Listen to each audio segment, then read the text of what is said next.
नमस्कार साथियों, स्वागत है आप सभी का हमारे YouTube चैनल ईडू ज्ञान अकेडमी में। आज हम सभी शिक्षा नीति पर सरकारी प्रभाव 1913 का सबसे महत्वपूर्ण अध्याय पढ़ने जा रहे हैं। इस टॉपिक से प्रधानाचार्य, प्रधानाध्यापक, टेट, सुपर टेट आदि उपयोगी या प्रतियोगी परीक्षाओं में बार बार प्रश्न पूछे जाते रहे हैं। इसलिए यह क्लास अत्यंत महत्वपूर्ण होने जा रही है और इसमें ऐसे चुनिंदा प्रश्नों को और भ्रमित करने वाले प्रश्नों को रखा गया है और उनका सटीक विश्लेषण प्रस्तुत किया गया है, जिससे बिल्कुल भी आप आंसर देने में भ्रमित नहीं होंगे। क्वेश्चन को देखते ही आंसर आपको पता चल जाएगा। तो बिना समय गंवाए चलिए शुरुआत करते हैं। एक गुजारिश करते हैं कि यदि वीडियो पसंद आए तो सब्सक्राइब और लाइक अवश्य ही कर दीजिएगा। चलिए पहला क्वेश्चन देखते हैं। पहला क्वेश्चन यहाँ पे है 1913 की शिक्षा नीति, government resolution on education policy का सबसे महत्वपूर्ण ऐतिहासिक महत्व क्या था? तो इसका सबसे महत्वपूर्ण और ऐतिहासिक महत्व क्या था? ऑप्शन देख लेते हैं। ऑप्शन है प्राथमिक शिक्षा को अनिवार्य घोषित करना, शिक्षा को मौलिक अधिकार घोषित करना, यह भी नहीं था। शिक्षा के प्रति सरकार के उत्तरदायित्व को औपचारिक रूप से स्वीकार करना, सी ऑप्शन यहाँ पे राइट हो जाएगा। और विश्वविद्यालयों को पूर्ण स्वायत्तता प्रदान करना, ये भी यहाँ पे डी ऑप्शन गलत है। क्यों गलत? ये सी सही है। जब 1913 की शिक्षा नीति का सबसे महत्वपूर्ण पहलू यह था कि ब्रिटिश सरकार ने पहली बार स्पष्ट रूप से स्वीकार किया कि शिक्षा के विकास के प्रति राज्य का उत्तरदायित्व। याद रखिएगा, 1913 की शिक्षा नीति में सबसे महत्वपूर्ण पहलू यही रहा कि ब्रिटिश सरकार ने पहली बार यह स्वीकार किया कि शिक्षा के विकास के प्रति राज्य का उत्तरदायित्व है। और ये इंपॉर्टेंट क्वेश्चन है, इसलिए यहां पे हमने इसको दोबारा से रिपीट किया है। सी ऑप्शन क्या हो जाएगा? राइट हो जाएगा। क्वेश्चन नंबर सेकंड पर आते हैं। 1913 की शिक्षा नीति के निर्माण का सबसे प्रमुख कारण क्या था? हंटर आयोग 1882 की रिपोर्ट, ये ऑप्शन है। नहीं। भारतीय विश्वविद्यालय अधिनियम 1904, नहीं। गोपाल कृष्ण गोखले द्वारा अनिवार्य प्राथमिक शिक्षा विधेयक प्रस्तुत किया जाना, बिल्कुल सही ऑप्शन यहाँ पे सी राइट है। क्यों राइट है? गोपाल कृष्ण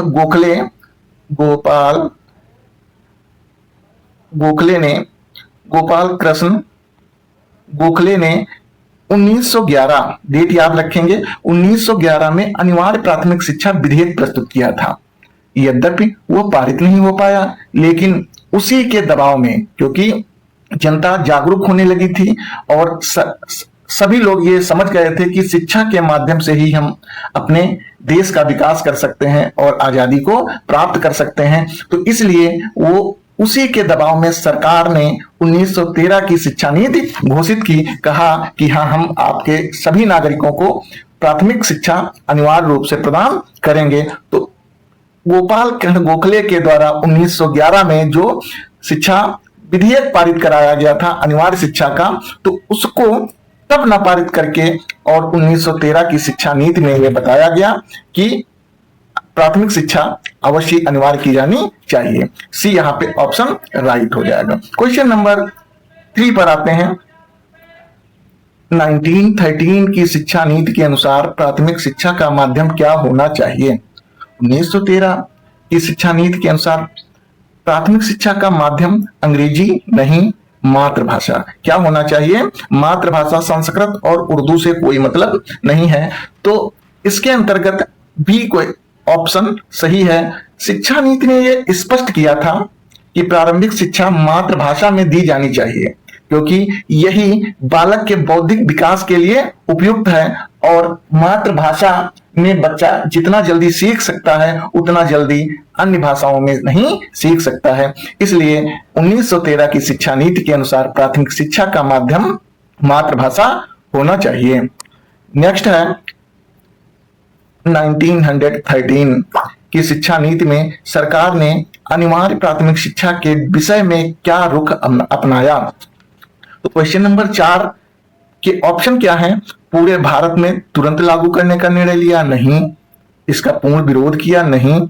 परिस्थितियों के अनुसार स्थानीय स्तर पर क्रमिक विस्तार का समर्थन किया। सी ऑप्शन क्या हो जाएगा, राइट हो जाएगा। केवल नगरों में लागू करने का निर्णय लिया, यह भी गलत है। तो 1913 की शिक्षा नीति में सरकार ने तत्काल सार्वभौमिक अनिवार्य शिक्षा लागू नहीं की। ये नहीं कि सभी के लिए शिक्षा अनिवार्य हो जाए, ये लागू नहीं किया, बल्कि स्थानीय परिस्थितियों के अनुसार धीरे धीरे विस्तार की नीति अपनाई गई। अर्थात शिक्षा का विकेंद्रीकरण करके पूरी तरीके से प्राथमिक शिक्षा को अनिवार्य बनाया गया। सी ऑप्शन राइट है। अगला क्वेश्चन क्या है, क्वेश्चन नंबर 5। 1913 की शिक्षा नीति में छात्रवृत्ति व्यवस्था का प्रमुख उद्देश्य क्या था? तो अंग्रेज छात्रों को भारत बुलाना? नहीं। केवल मिशनरी विद्यालयों को सहायता देना? नहीं। निर्धन एवं मेधावी विद्यार्थियों को शिक्षा जारी रखने में सहायता देना? सी ऑप्शन यहाँ पे राइट हो जाएगा। आर्थिक रूप से जो कमजोर लेकिन प्रतिभाशाली छात्रों को शिक्षा से वंचित न होना पड़े, इसलिए छात्रवृत्तियों पर बल दिया गया। इस आयोग के द्वारा, इस नीति के द्वारा 1913 की शिक्षा नीति में यह निश्चय किया गया कि जो आर्थिक रूप से अत्यंत कमजोर छात्र हैं, उनको यदि हम छात्रवृत्ति की व्यवस्था करते हैं तो उनकी शिक्षा निरंतर आगे होती रहेगी, अर्थात वो घर पर नहीं बैठेंगे। तो यहाँ पे सी ऑप्शन राइट हो जाएगा। क्वेश्चन नंबर 6 पर आते हैं। 1913 की शिक्षा नीति में महिला शिक्षा के संबंध में कौन सा कथन सही है? सरकार ने महिला शिक्षा को अनावश्यक माना? नहीं। सरकार ने महिला शिक्षा को बढ़ावा दिया था। महिला शिक्षा को स्थानीय निकायों एवं स्वैच्छिक संस्थाओं के सहयोग से बढ़ाने की अनुशंसा की। बी ऑप्शन क्या हो जाएगा, राइट हो जाएगा कि महिला शिक्षा के संबंध में कौन सा कथन सही है? तो यहाँ पे बी कथन सही है। महिला शिक्षा के विस्तार को सामाजिक प्रगति का आवश्यक अंग माना गया था। 1913 की शिक्षा नीति में यह निश्चय किया गया था कि यदि महिला शिक्षा का विस्तार हो जाएगा तो यह सामाजिक प्रगति का एक आवश्यक योगदान माना जाएगा, तथा स्थानीय संस्थाओं की भूमिका पर बल दिया गया ताकि महिलाएं भी बढ़ चढ़ करके शिक्षा में प्रतिभाग कर सकें। क्वेश्चन नंबर 7 पर आते हैं।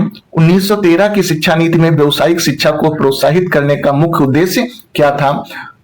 तो इसका मुख्य उद्देश्य क्या था? धार्मिक शिक्षा को बढ़ावा देना? नहीं। प्रशासनिक अधिकारियों की संख्या बढ़ाना? नहीं। शिक्षा को रोजगार एवं आर्थिक आवश्यकताओं से जोड़ना? सी ऑप्शन क्या है, राइट है। क्वेश्चन नंबर 7 का शिक्षा नीति का उद्देश्य केवल डिग्री देना नहीं था, बल्कि रोजगार उन्मुख एवं उपयोगी शिक्षा को बढ़ावा देना था। इसलिए शिक्षा को रोजगार एवं आर्थिक आवश्यकताओं से जोड़ा गया था। Question number 7 C answer is right. Question number 8 पर आते हैं। 1913 की शिक्षा नीति में प्रशिक्षित शिक्षकों पर विशेष बल क्यों दिया गया? विद्यालयों की संख्या कम करने के लिए? नहीं। शिक्षा की गुणवत्ता सुधारने के लिए? बी बिल्कुल सही है। जब प्रशिक्षित शिक्षक होंगे तभी शिक्षा की गुणवत्ता को सुधारा जा सकता है, और 1913 की शिक्षा नीति में यह बिल्कुल स्पष्ट शब्दों में लिख दिया गया कि प्रशिक्षित शिक्षक को शिक्षित या प्रशिक्षित करने के लिए, अध्यापकों को प्रशिक्षित करने के लिए व्यवस्थाएं की जाए ताकि सुव्यवस्थित रूप से प्राथमिक शिक्षा और माध्यमिक शिक्षा चल सके। अंग्रेजी को अनिवार्य बनाना गलत है, और निजी विद्यालय बंद करने हैं ये भी गलत है। तो यहाँ पे बी ऑप्शन क्या हो जाएगा, राइट हो जाएगा। क्वेश्चन नंबर 9 पर आते हैं। निम्नलिखित में से कौन सा 1913 की शिक्षा नीति का उद्देश्य नहीं था? इंपॉर्टेंट क्वेश्चन है, यहाँ पे नहीं दिया गया है, विशेष रूप से देखना है, नहीं तो क्वेश्चन हमारा या आंसर हमारा गलत हो जाएगा। तो ए ऑप्शन क्या है, क्वेश्चन नंबर 9 का प्राथमिक शिक्षा का विस्तार सही है। महिला शिक्षा का विकास ये भी सही है। ये शिक्षा नीति का उद्देश्य था। शिक्षा के प्रति राज्य के उत्तरदायित्व को स्वीकार करना यह भी सही है। पूरे भारत में निःशुल्क एवं अनिवार्य शिक्षा तत्काल लागू करना ये यहाँ पे गलत ऑप्शन है, अर्थात ये उद्देश्य नहीं था। तो यहाँ पे डी ऑप्शन हमारा क्या हो जाएगा, सही हो जाएगा, क्योंकि असत्य उद्देश्य नहीं था ये पूछा जा रहा है। क्वेश्चन नंबर 10 पर आते हैं। 1913 की शिक्षा नीति का सबसे महत्वपूर्ण तथ्य कौन सा है? भारतीय विश्वविद्यालय अधिनियम का संशोधन, सरकार द्वारा पहली बार शिक्षा के प्रति उत्तरदायित्व स्वीकार करना, अंग्रेजी को राष्ट्रीय भाषा घोषित करना, शिक्षा का पूर्ण निजीकरण करना। तो 1913 की शिक्षा नीति का सबसे महत्वपूर्ण तथ्य यह है कि सरकार द्वारा पहली बार शिक्षा के प्रति उत्तरदायित्व को स्वीकार किया गया था। सरकार ने यह माना था कि प्राथमिक शिक्षा का दायित्व जो है वो हमारा है और हम अब इसका निर्वहन करेंगे। तो यहाँ पे बी ऑप्शन राइट हो जाएगा, बाकी सभी ऑप्शन गलत हैं। क्वेश्चन नंबर 11 पर आते हैं। 1913 की शिक्षा नीति में सरकार ने किस शिक्षा स्तर के विस्तार को सर्वोच्च प्राथमिकता दी? विश्वविद्यालय शिक्षा, माध्यमिक शिक्षा, प्राथमिक शिक्षा। यहाँ पे प्राथमिक शिक्षा सी हो जाएगा। 1913 की शिक्षा नीति ने सरकार ने प्राथमिक शिक्षा के स्तर के विस्तार को सर्वोच्च प्राथमिकता दी थी। क्वेश्चन नंबर 12 पर आते हैं। 1913 की शिक्षा नीति के अनुसार अनुदान देने का मुख्य आधार क्या था? कैसे अनुदान विद्यालयों को प्रदान किया जाए? क्या एक तरफ से सभी विद्यालयों को अनुदान दे दिया गया या जो पहुंच वाले स्कूल थे उनको दिया गया? तो इसका क्या एक प्रक्रिया रखी गई कि किस तरीके से अनुदान दिया जाएगा? सरकारी विद्यालय होना नहीं, मान्यता एवं कार्यकुशलता। जिन विद्यालयों की मान्यता थी और जो कार्यकुशलता से अपना प्रदर्शन कर रहे थे उन्हीं को अनुदान दिया जाना मंजूर किया गया। तो क्वेश्चन नंबर 12 का बी ऑप्शन क्या है? राइट है। अंग्रेजी माध्यम का होना ये कोई मतलब नहीं था। मिशनरी संस्था होना यह भी तात्पर्य नहीं था। क्वेश्चन नंबर 13 पर आते हैं। 1913 की शिक्षा नीति में प्राथमिक विद्यालयों के विस्तार की जिम्मेदारी मुख्यतः किसे सौंपी गई? सेना को, स्थानीय निकायों को, न्यायालयों को, विश्वविद्यालयों को? तो प्राथमिक शिक्षा के विस्तार की जिम्मेदारी स्थानीय निकायों को सौंपी गई, क्योंकि 1913 की शिक्षा नीति में शिक्षा का विकेंद्रीकरण किया गया था और अर्थात जिम्मेदारियां अलग अलग बांटी गई थी। तो इसके अंतर्गत बी ऑप्शन क्या हो जाएगा? राइट हो जाएगा। क्वेश्चन नंबर 14 पर आते हैं। निम्नलिखित में से कौन सा 1913 की शिक्षा नीति का प्रत्यक्ष उद्देश्य नहीं था? नहीं फिर से आ गया, दिमाग हमें लगाना है। महिला शिक्षा का विकास सही है, तो इसका मतलब ये ऑप्शन क्या है? गलत है। नहीं हमें सर्च करना है। शिक्षक प्रशिक्षण पर विस्तार, यह भी नहीं हो सकता। भारतीय भाषाओं का उन्मूलन, यह भी भारतीय भाषाओं का उन्मूलन की भारतीय भाषाएं उन्मूलित हो जाएं, यह अशक्त विचार है, अर्थात यह उद्देश्य नहीं था। प्राथमिक शिक्षा का प्रसार, यह भी उद्देश्य, यह तो मजबूत उद्देश्य था। तो यहाँ पे सी ऑप्शन क्या हो जाएगा? यह उद्देश्य नहीं था, इसलिए राइट सी है। क्वेश्चन नंबर 15 पर आते हैं। 1913 की शिक्षा नीति का सबसे बड़ा व्यवहारिक दोष क्या माना जाता है? सरकार ने कोई उत्तरदायित्व स्वीकार नहीं किया, अनिवार्य शिक्षा लागू नहीं की गई, विश्वविद्यालय समाप्त कर दिए गए, अंग्रेजी शिक्षा बंद कर दी गई। तो क्वेश्चन नंबर 15 का आंसर हो जाएगा बी, अनिवार्य शिक्षा लागू नहीं की गई। तो बी ऑप्शन हो जाएगा। क्यों ये बी ऑप्शन होगा? क्योंकि शिक्षा नीति में अनिवार्य शिक्षा को तत्काल लागू नहीं किया गया था, इसलिए इसकी बहुत ही तीव्र आलोचना हुई थी। क्वेश्चन नंबर 16 पर आते हैं। 1913 की शिक्षा नीति में शिक्षक प्रशिक्षण का उद्देश्य क्या था? विद्यालय की संख्या कम करना, नो। शिक्षण की गुणवत्ता बढ़ाना, बी ऑप्शन क्या हो जाएगा? राइट हो जाएगा। जब शिक्षक प्रशिक्षित होंगे तभी शिक्षा का स्तर अच्छा हो सकता है, क्योंकि प्रशिक्षित शिक्षकों को यह पता होता है कि हम कैसे छात्रों को किस तरीके से उन्हें ज्ञान से लाभान्वित कर सकते हैं, कैसे वो सीख सकते हैं। तो इस तरीके से बी ऑप्शन राइट हो जाएगा। क्वेश्चन नंबर 17 पर आते हैं। 1913 की शिक्षा नीति ने किस शिक्षा को आर्थिक विकास से जोड़ा? किस शिक्षा को आर्थिक विकास से जोड़ा? तो धार्मिक शिक्षा को, व्यवसायिक एवं तकनीकी शिक्षा को किससे जोड़ा था? आर्थिक विकास से जोड़ा था, क्योंकि शिक्षा का मतलब केवल डिग्रियों को ही लेना नहीं है, बल्कि जीवन यापन का भी एक मजबूत आधार होना चाहिए। शिक्षा ऐसी प्रदान की जानी चाहिए। तो व्यवसायिक एवं तकनीकी शिक्षा को भी बढ़ावा दिया गया, तो ये आर्थिक विकास से जोड़ा गया था। सी संस्कृत और फारसी से यहाँ पे तात्पर्य नहीं है। क्वेश्चन नंबर 18 पर आते हैं। गोखले के अनिवार्य शिक्षा विधेयक और 1913 की शिक्षा नीति में मूल अंतर क्या था? एक प्रश्न मैं अभी आप लोगों को से पूछता हूं कि गोखले की अनिवार्य शिक्षा विधेयक कब पारित हुआ था? ये आप लोग बताइएगा। गोखले के अनिवार्य शिक्षा विधेयक कब लाया गया था? कब लाया गया? इसका आप लोग कमेंट बॉक्स में आंसर देंगे। गोखले के अनिवार्य शिक्षा विधेयक कब लाया गया? तो आप लोग बताइएगा डेट लिख करके, और फिर इसका आंसर मैं देता हूं। दोनों पूर्णतः समान थे। 1913 और गोखले के द्वारा जो लाया गया था 1911 में लाया गया था।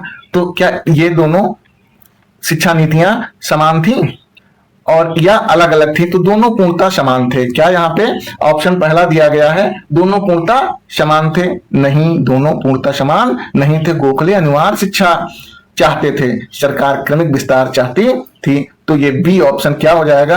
राइट हो जाएगा। गोखले अनिवार्य शिक्षा चाहते थे जबकि सरकार ने क्रमिक विस्तार को बढ़ावा दिया था। सरकार अनिवार्य शिक्षा चाहती थी, यह भी गलत है। कि दोनों विश्वविद्यालय शिक्षा पर आधारित थे, यह भी गलत है। तो यहाँ पे B option is right of this question. Question number 19 पर आते हैं। 1913 की शिक्षा नीति में किस वर्ग के विद्यार्थियों के लिए विशेष सहायता का प्रावधान था? बहुत ही इंपॉर्टेंट क्वेश्चन है। किस वर्ग के विद्यार्थियों के लिए? अंग्रेजी विद्यार्थियों के लिए, निर्धन एवं मेधावी विद्यार्थियों के लिए। क्वेश्चन नंबर 19 का बी आंसर हो जाएगा। सरकार ने यह उद्घोषित किया कि जो छात्र गरीब हैं और शिक्षा से वंचित रहे जा रहे हैं उनको स्कॉलरशिप प्रदान की जाए ताकि उनकी शिक्षा न छूटे, आगे वो बराबर पढ़ते रहें। तो 1913 की शिक्षा नीति में गरीब और मेधावी विद्यार्थियों के लिए विशेष सहायता का प्रावधान था। क्वेश्चन नंबर 20 पर आते हैं। 1913 की शिक्षा नीति में किस प्रकार की शिक्षा को सामाजिक सुधार का साधन माना गया? तो सामाजिक सुधार, यदि महिलाओं को शिक्षित कर दिया जाए तो समाज हमारा एडवांस हो सकता है, सुधर सकता है। तो यहाँ पे 20 का ए आंसर क्या हो जाएगा? राइट हो जाएगा। अगला क्वेश्चन है 21। 1913 की शिक्षा नीति का सबसे महत्वपूर्ण प्रशासनिक सिद्धांत कौन सा था? शिक्षा पूर्णतः निजी क्षेत्र को सौंपना, सरकार एवं स्थानीय निकायों की संयुक्त जिम्मेदारी। तो ये बी ऑप्शन जो है राइट हो जाएगा। 1913 की शिक्षा नीति का सबसे महत्वपूर्ण प्रशासनिक सिद्धांत सरकार एवं स्थानीय निकायों की संयुक्त जिम्मेदारी थी। तो B is the right answer of this question. ये भी इंपॉर्टेंट क्वेश्चन है, इंपॉर्टेंट क्वेश्चन है। ऐसे ही क्वेश्चन देखने को मिलेंगे जब पेपर होगा। अगला क्वेश्चन है 21, प्रशासनिक सिद्धांत। 21 है 1913 की शिक्षा नीति का सबसे महत्वपूर्ण प्रशासनिक सिद्धांत कौन सा था? शिक्षा पूर्णतः निजी क्षेत्र में सौंपना, सरकार व स्थानीय निकायों की जिम्मेदारी। बी ऑप्शन क्या हो जाएगा? राइट हो जाएगा। क्वेश्चन नंबर 22 देखते हैं। 1913 की शिक्षा नीति में माध्यमिक शिक्षा का प्रमुख उद्देश्य क्या था? केवल नौकरी देना, विश्वविद्यालय शिक्षा एवं जीवनोपयोगी शिक्षा की तैयारी कराना। बी ऑप्शन क्या हो जाएगा? राइट हो जाएगा क्वेश्चन नंबर 22 में। और अब आते हैं क्वेश्चन नंबर 23 में। 1913 की शिक्षा नीति का किस आयोग की अनुशंसाओं से अप्रत्यक्ष संबंध माना जाता है? 1913 की संबंध उसी से होगा जिसकी क्वालिटीज मिलेंगी। अपोजिट गुण वाला व्यक्ति आपका दोस्त नहीं हो सकता है जब आपका स्वभाव और उसका स्वभाव एक जैसा होगा। मित्र का आपके तभी मित्रता संभव है। इसलिए यहां पे क्या हो जाएगा? हंटर आयोग 1882 का संबंध 1913 से था। तो इसका आंसर ए ही हो जाएगा। क्या होगा? ए राइट आंसर है, क्योंकि हंटर आयोग में भी प्राथमिक शिक्षा की अनिवार्यता पर बात की गई थी और इसमें भी राज्य सरकार की जिम्मेदारी मानी गई। क्वेश्चन नंबर 24, 1913 की शिक्षा नीति के अनुसार प्राथमिक शिक्षा किस भाषा में दी जानी चाहिए?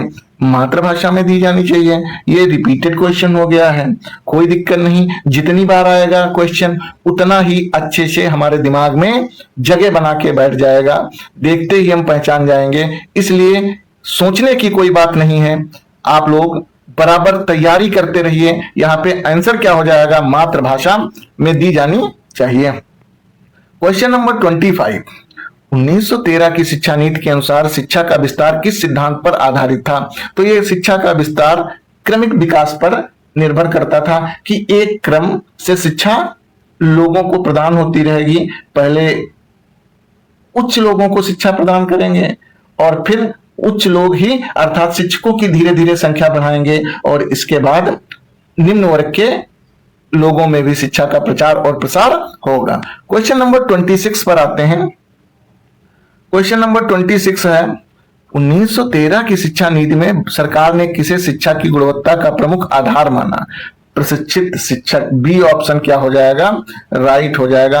प्रशिक्षित अध्यापक ही शिक्षा के स्तर को और सुधार सकते हैं, इसलिए प्रशिक्षित शिक्षकों को गुणवत्ता की प्रमुख आधार माना गया था।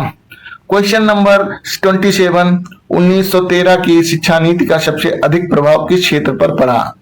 इंपॉर्टेंट क्वेश्चन है, इंपॉर्टेंट। 1913 की शिक्षा नीति का सबसे अधिक प्रभाव किस क्षेत्र पर पड़ा? प्राथमिक शिक्षा के विस्तार पर। ए ऑप्शन क्या हो जाएगा, राइट हो जाएगा। क्वेश्चन नंबर 27 पर आते हैं, 28 पर आते हैं और 28 क्वेश्चन है, 1913 की शिक्षा नीति का कौन सा कथन सही है? इसमें कौन सा कथन सही है? सरकार ने शिक्षा से अपना दायित्व समाप्त कर लिया? नहीं, गलत ऑप्शन है। सरकार ने शिक्षा के प्रति अपना उत्तरदायित्व स्वीकार किया? बी ऑप्शन क्या हो जाएगा, राइट हो जाएगा। बाकी अंग्रेजी शिक्षा की व्यवस्था की गलत है और विश्वविद्यालयों की स्थापना की यह भी गलत है, तो यहाँ पे बी आंसर जो है राइट माना जाएगा। क्वेश्चन नंबर 29 पर आते हैं। 1913 की शिक्षा नीति के अनुसार किसे प्रोत्साहित किया गया? महिला शिक्षा एवं व्यवसायिक शिक्षा। पहला ही ऑप्शन क्या है, राइट है। पहला ही ऑप्शन राइट है यहाँ पे, महिला शिक्षा एवं व्यवसायिक शिक्षा। 1913 की शिक्षा नीति का सबसे बड़ी उपलब्धि क्या थी? अंग्रेजी अनिवार्य करना, नो। शिक्षा का राष्ट्रीयकरण करना, शिक्षा के प्रति सरकार के उत्तरदायित्व की औपचारिकता स्वीकार करना, अर्थात सी ऑप्शन सही है। क्लास कैसी लगी? 30 क्वेश्चन हो गए आप लोगों के, बहुत ही अच्छे से एक्सप्लेन भी किए गए हैं।